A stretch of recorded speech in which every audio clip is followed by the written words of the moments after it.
Moi, avant, j'étais alcoolique, je buvais énormément. J'ai essayé d'arrêter de boire plein de fois.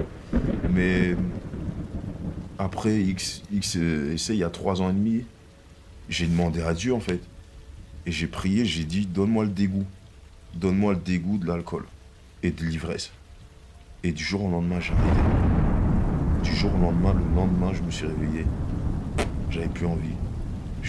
Et donc moi, pour moi, ça c'est Dieu. Ça c'est Dieu, il facilite quand tu as une démarche sincère. Et je sais que Dieu, il sait ça. Et donc il m'a enlevé ce vice qui était destructeur, qui a détruit beaucoup de choses autour de moi, qui m'avait rendu un monstre. Un monstre? Ouais. C'est fort comme mot. Ouais. Ouais, parce que quand... C'est les monstres qui se contrôlent pas. Un humain, il doit se contrôler. À partir du moment où tu te contrôles plus, où tu sais que ce que tu fais, c'est pas bien, mais que le manque de contrôle te fait faire des choses comme ça, t'es presque un animal ou un monstre. Je sais que c'est un mot dur, mais je le pense vraiment. Et voilà, et puis je suis sorti de toutes ces spirales. Et un beau jour, j'ai décidé de changer.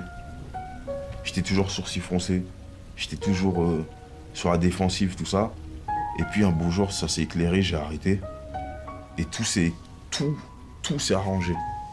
Tout. Ma relation avec ma mère, ma famille, mes amis, moi, mon fils, tout s'est arrangé. Le rap. Moi, je rappais presque plus. Et là, il se passe quelque chose. Aujourd'hui, je fais des concerts, alors que moi, quand j'avais 20 ans, je croyais à 25 ans, j'allais être mort. Ma mère, elle me disait ça aussi. Pour quelle raison votre mère vous disait ça? Parce que c'est la rue. Elle me dit, dans la rue, parce que j'ai des cousins qui ont été tués aussi. Il y a des trucs qui se passent et...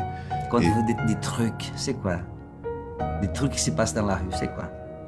Mais en fait, moi, je suis d'une ville, Bruxelles, c'est imprévisible, Tu peux être avec... j'ai une cicatrice dans le dos, je me suis fait poignarder, c'est un pote à moi, il me l'a fait. Un pote? Ouais. Vous avez poignardé? Ouais. Parce que on a le sang chaud. Et donc tu le frappes et lui, il te poignarde. Et... Donc vous l'avez ouais. D'un coup? Ouais, je l'ai frappé. Vous avez frappé? On s'est battu, je l'ai frappé. Puis voilà. Et moi... au lieu d'esquiver le truc, moi j'étais jeune et fougueux. J'enlève ma veste et je fais le toréador comme ça. Et j'essaie de lui mettre ma veste sur le visage et lui, à l'aveuglette, il me met dans le dos et il aurait pu me perforer un poumon. Mais c'était un de mes meilleurs amis.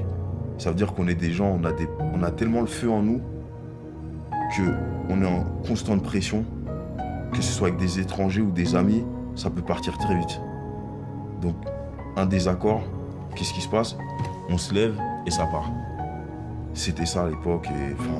Maintenant, moi, j'essaie de contrôler. Mais même les petits, c'est la même chose, quoi. Ça se répète. Ça s'y répète. Ça se répète, ouais. C'est important ce que vous dites là. Quand vous dites ça s'y répète, donnez un nom à ça. C'est le cycle infernal. Donc le cycle infernal s'y répète. Ouais. Alors, qu'est-ce que vous entendez par cycle infernal? C'est une prison, en fait. C'est une prison cérébrale, mentale, où tu perds, comme je disais, toute notion du bien.